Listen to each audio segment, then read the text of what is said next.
Hello, geeks of the internet. If you know me, you know I love Doctor Who. And even I was really worried about season 13 of Doctor Who, aka Flux. The finale released about a month ago, and that pretty much made me decide to make a solo review. No other things clogging us up, just a short and snappy video that'll probably go for 20 minutes. Cool. Shall we?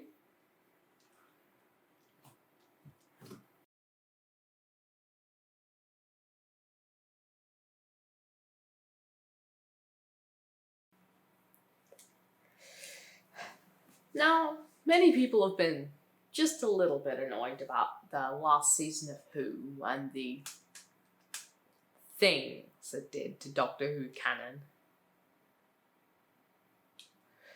So everybody naturally hoped that this season would give us some answers, but alas, no. It's a significantly shorter season compared to all the other seasons, and has a different format than every other New Who season. Thanks, Cross-Chunkle. There are no standalone episodes. Every episode follows directly on from the last. So if one episode is bad, it drags down the whole season. And let me tell you, there were some bad episodes. 6 to be exact. Basically, this is a classic example of, if it ain't broke, don't fix it. But lo and behold, Chibnall tried to fix it. Chibnall didn't fix it. It seems that the writers think that by raising the stakes higher and higher, the season will get progressively better and better.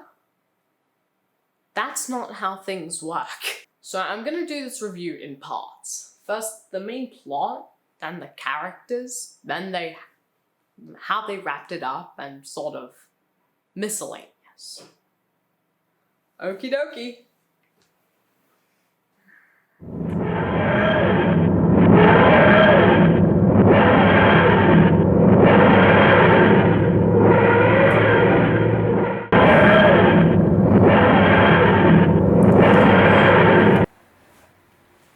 So, as soon as the show started, you could pretty much immediately get a feel for what the show would be.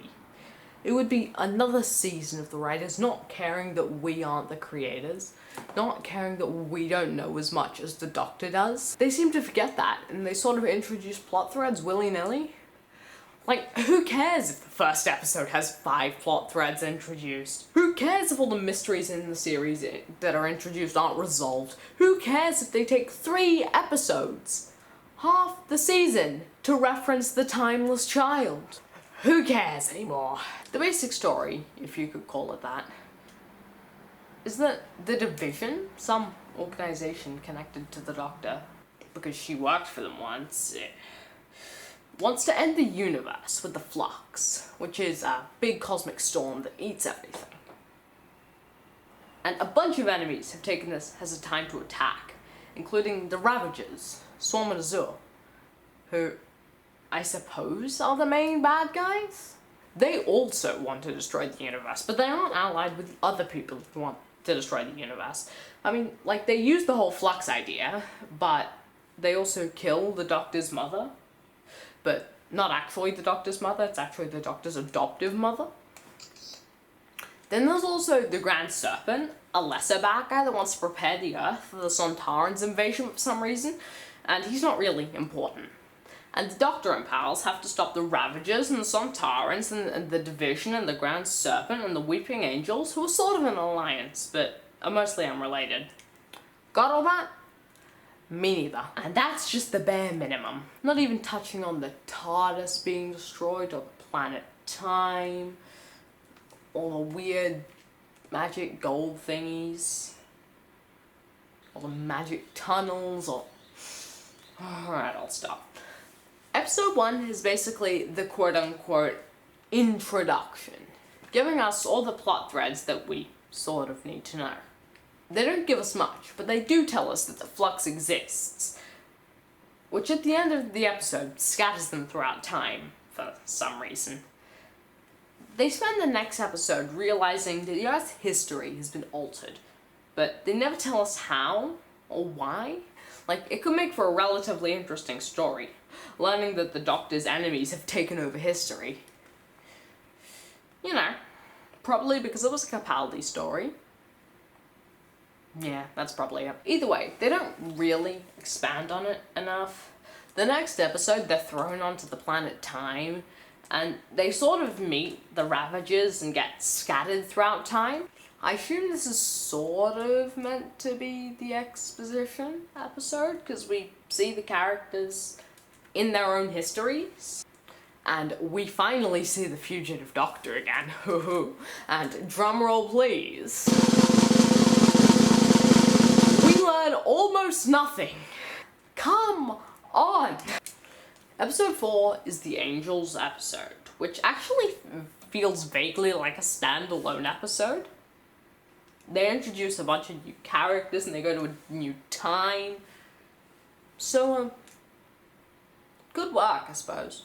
Then it goes straight into a new exposition episode, which is my favorite, because it feels like we kind of learn something. And also they have a Muppet-style travel by map moment.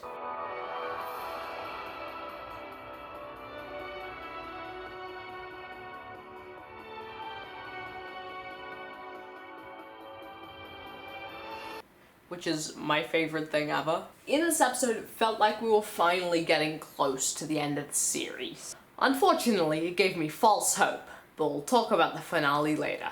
Now, of course, something exciting has happened, because Graham and Ryan are gone. No longer will we have too many characters in the TARDIS, and there will be no more annoying Cockney accents. Right? Right? Wrong. You thought 3 main characters would be fine? Well, now we have 9. And that's not including all of the bad guys. Whew. But at least we've got no new companions with annoying accents. Oh, you scared me there. What's the point of being alive? Oh, get off with yous. Fine.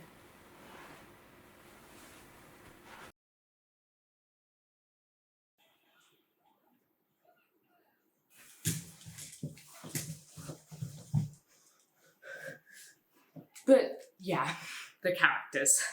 Let's move on with that. The new companion Dan doesn't add much to the already dull companions that we have so far.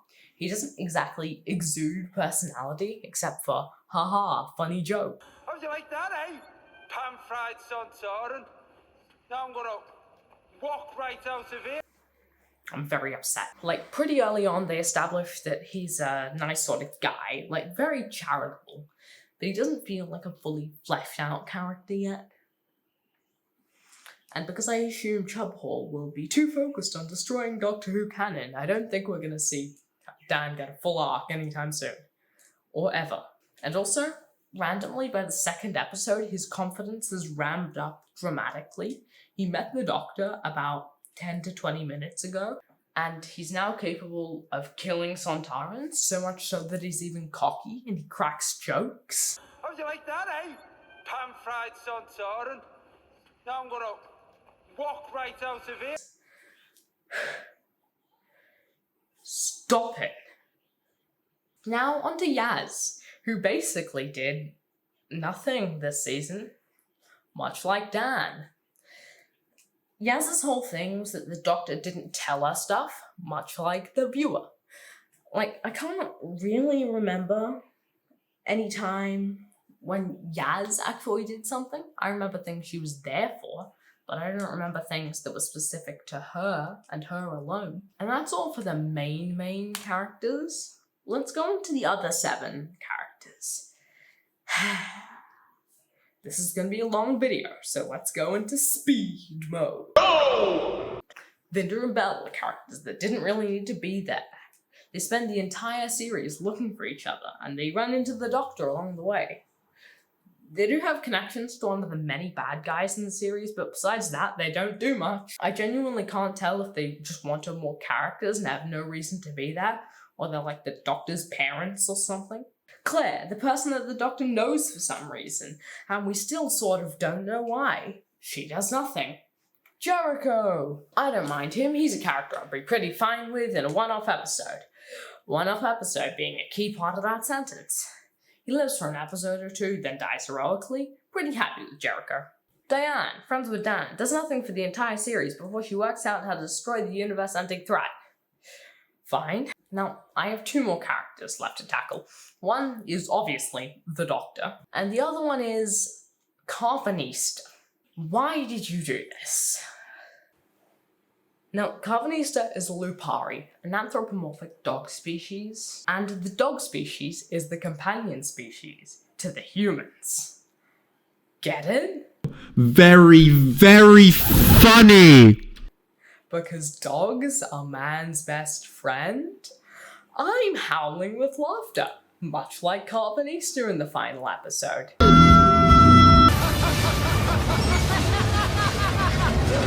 Why? This is not an excuse to make jokes about dogs for an entire season. I mean, Carvanista doesn't even look good. But I digress. I could rant about all the reasons why Carvanista doesn't need to be a massive dog creature, but I already have a rant planned. About the Doctor.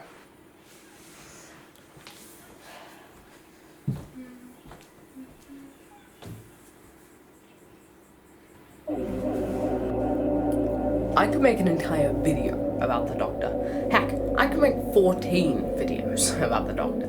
But I'm going to confine myself to 5 minutes as to not go insane by the end. I mean, like, I probably will still go insane, but let's get going.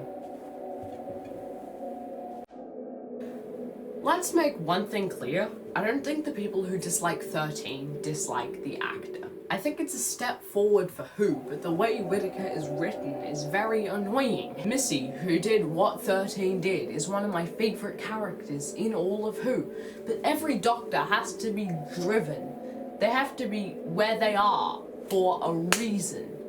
You can't just throw any old Doctor into any old story and expect it to work out, which is what Chibnall's been doing. Can you imagine Waters of Mars as a Smith episode? Heaven Sent as a Tennant episode? They don't work because all the Doctors are different. They have different personalities and they're different actors. With the Doctor, the actor changes and the Doctor looks and feels different. But even when the Doctor regenerates, at their core, they're still the same character. They still want to save the universe, they still want to explore, they're still haunted by their past. I think Whittaker over here is perfectly capable of bringing her own personality, but she's been written wrong. Christmas Tinsel over here has written the Doctor as one-dimensional. One of the most complex characters ever. A character that has been alive for thousands of years. Thanks, Christopher Chunkhold. Every Doctor has their big moment that ties into their personality that's been established throughout the season. Like, 9 was a deeply scarred Doctor and reflects that here.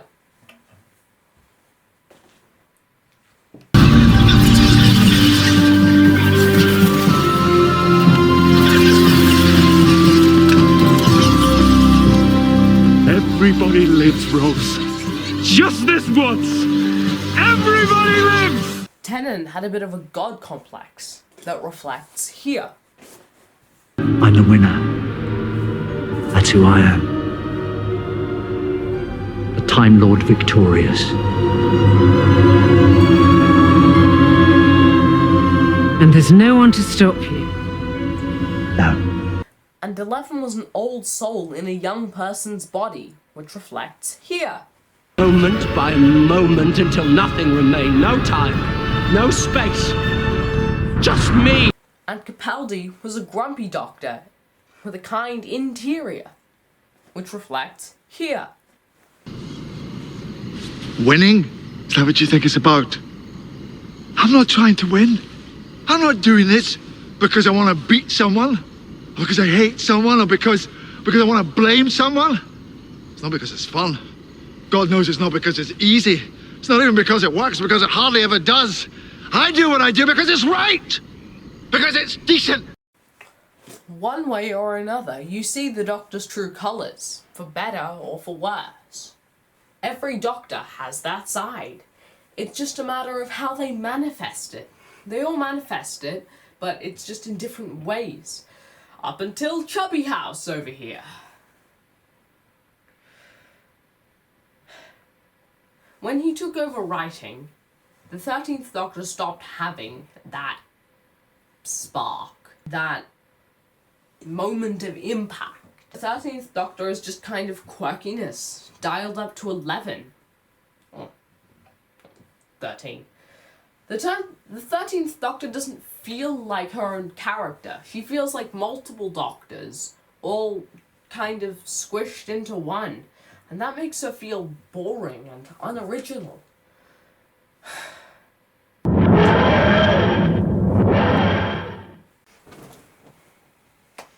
Okay, so the finale.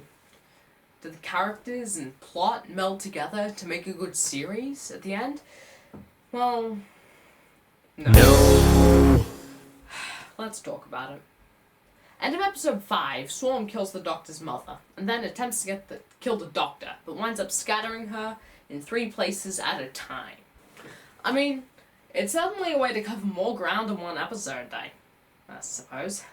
Now that the Doctor is everywhere, she can attempt to wrap up all of the plot lines, because she has a lot of bad guys to take out. That's a good idea, right? Good guess, but actually no.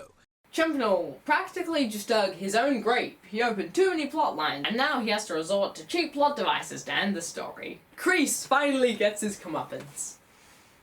But, it hurts me more than it hurts him. Largely due to the fact that I have to review this. Doctor number 1 stays where she is. Doctor number 2 goes to the time travel tunnels that exist, for some reason.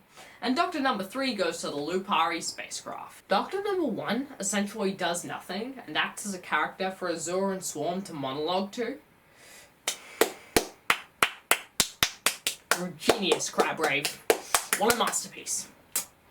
Happily, this waste of multiple Doctors is helped out by the fact that there's an Ood! Justice for Oods at long last! I love Flux so much! And then Doctor number 2 bribes a Sontaran to help take down the entire Sontaran Empire by giving it chocolate. The world domination plan was thwarted by one Sontaran that had a candy craving. Chocolate.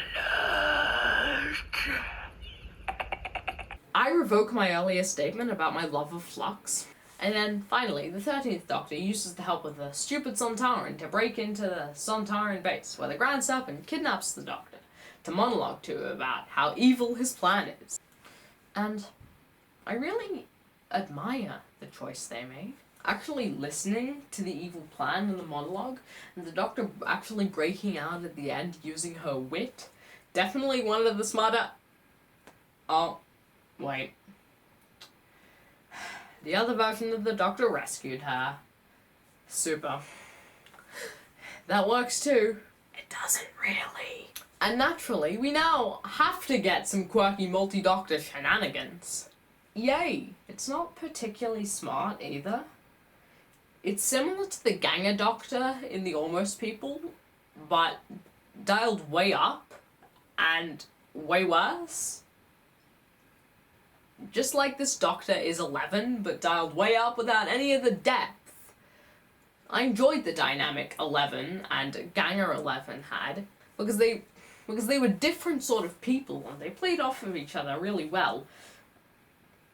And a part of the relationship between 11 and the Ganger Doctor was that they congratulated each other on how great they were, because that's what 11 would do. But that's the entire thing with the Whittaker Doctor. It's just an excuse for the Doctor to monologue to herself about how great she is. Nice. That's just lazy writing. They team up and basically get the Flux to try and destroy the Daleks, the Cybermen, and the Sontarans. Blobnell, you are writing yourself into a corner! You are destroying enemies! Are you going to try to fix this, or will you just leave it to RTD to fix, like the rest of Who? Come on! Diane over here, but randomly, with no prompting, she suggests that the passenger, some monster sort of thing from earlier, could contain the entire Flux inside of it. Like, sure, that's a smart enough ending, but she's a human from Earth that's only been with the Doctor for an hour or less. And you may ask, now that the Flux is gone, how will they defeat the Ravagers, a species that can destroy people with a thought? Well, they kind of don't. Like, what? Destroying the Flux causes the Doctor and the Ravagers to get brought to the planet Time, and they meet Time itself, who, for some reason, looks like Swarm. Who is this character? Is this the embodiment of Time, or... I can't work it out. But basically, Time is displeased with what Azure and Swarm have achieved, because apparently Time is the boss of Azure and Swarm. Okay, so Time basically teleports them away. Azure seems excited and thinks it's Ascension or something, but Swarm is in pain, I think? Is this a good thing or a bad thing? As I said, they don't really get defeated. The Doctor and her friends don't do anything to defeat them.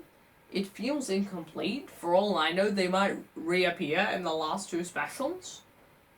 But I doubt it. It'll probably just be some more Master. Nothing feels finished. No mysteries are solved. So I still sort of wonder how the Doctor knows Swarm. Whether the Timeless Child is still canon. And many, many more! The Doctor doesn't even open the fob she was given with all of her memories in it. Why would you do that? That's basically how it ends. So, yeah. Because I left this a lot out of this series because this series is so...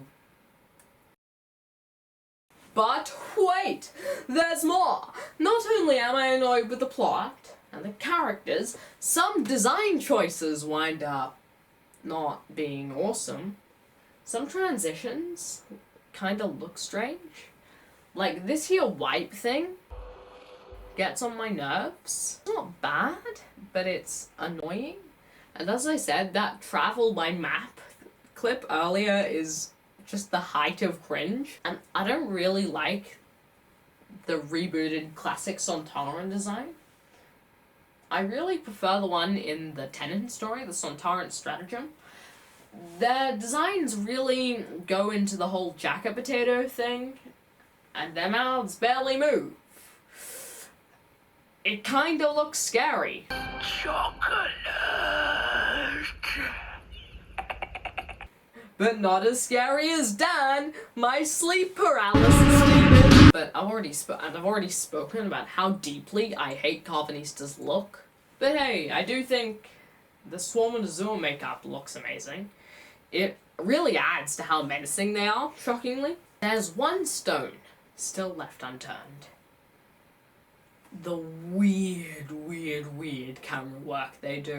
Multiple times throughout the season, they like to show off the fact that they have multiple cameras by doing this. Here? Where's here? House? Yes! Dan! Kate Stewart! Jericho! And a Victorian-looking bloke. What's hardest? And a lot of doors. Wait. What are you trying to do? Are you trying to make your characters look more quirky? By cutting really fast with multiple different cameras. I've discussed nearly everything, so now I'll summarize. The characters aren't exactly special, but they're not awful. The Doctor is too simple and really lacks impact. The plot is convoluted. The ending solves nothing and is insane. And it doesn't look super either. It's not awful. Like, the characters aren't bad, and some moments are cool. But overall, it's not super. Maybe it'll get redeemed by the other specials? Who knows? 4 out of 10. The lows were much lower than 4. The highs were slightly higher than 4. But I feel 4 is a nice average. Oh, and yeah, the New Year special. Better than every episode of Flux, but still not amazing. Okay, don't worry, or do, you will get another video for the next special, which doesn't look great, and you'll probably get a few videos for the regeneration. Right here. Bye-bye.